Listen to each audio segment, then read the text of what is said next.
self-confidence is really self-trust. So the first thing is, the people I know that are really happy are very self-aware.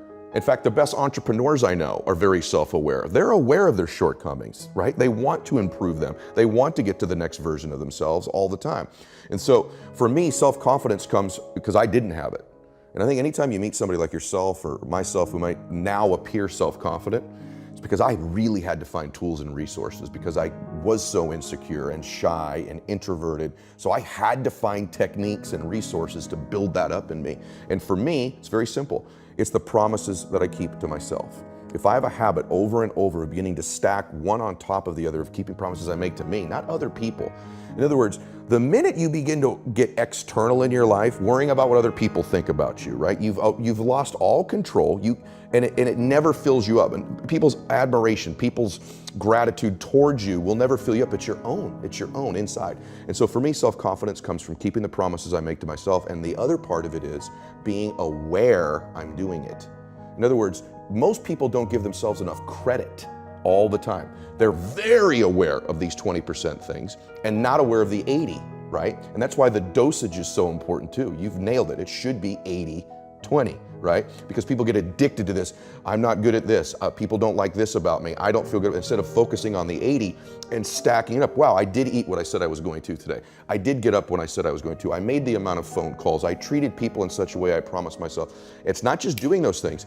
It's rewarding it. It's being aware of it and stacking that up. When I work with athletes, the successful athletes I work with, when they're in a slump, it's never that they can't hit a ball anymore or make a shot or swing a golf club. They've lost their self-confidence. Somewhere along the way, they've lost the ability to focus on the things they are great at and stacking those promises they make to themselves. And the way I get them to break their slump is not correcting their swing or getting them positive. It's getting them to acknowledge the small promises, showing up to batting practice early, hitting that extra bucket of balls, beginning to reward themselves for the extra promises they keep to themselves, puts them back in a state of self-confidence. All of a sudden, they're hitting the ball great again. I had a really good friend of mine. I went to lunch and he said, I don't know who this guy is here in front of me. And he goes, let me ask you a question, honestly. Right now, what are you grateful for? And at the lunch, I said, jack shit. Nothing, brother. There's nothing good in my life right now. And I'm not exaggerating this to you when I tell you this, and this is a factual story. As I'm mouthing these words, two people walked in with an older man. Both of them clearly were fighting cancer somehow. Both had lost their hair. One of the ladies had a bonnet on, and they were barely moving in. Both walked by our table and gave me the most warm greeting, the warmest smile as a stranger.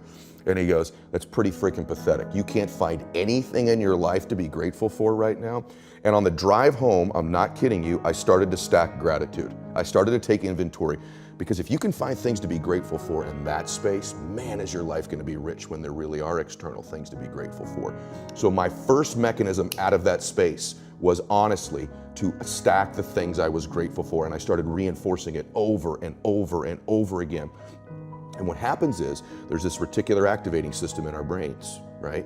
And all of a sudden, because that's the messaging I was giving myself, all of a sudden, all these things start to come into my awareness that I'm grateful for. I start to magnetize to myself some people that I needed to find into my life, and that was the next layer. I started to see things to be grateful for. My health, my fitness, people who loved me. And what it is, it changed my state.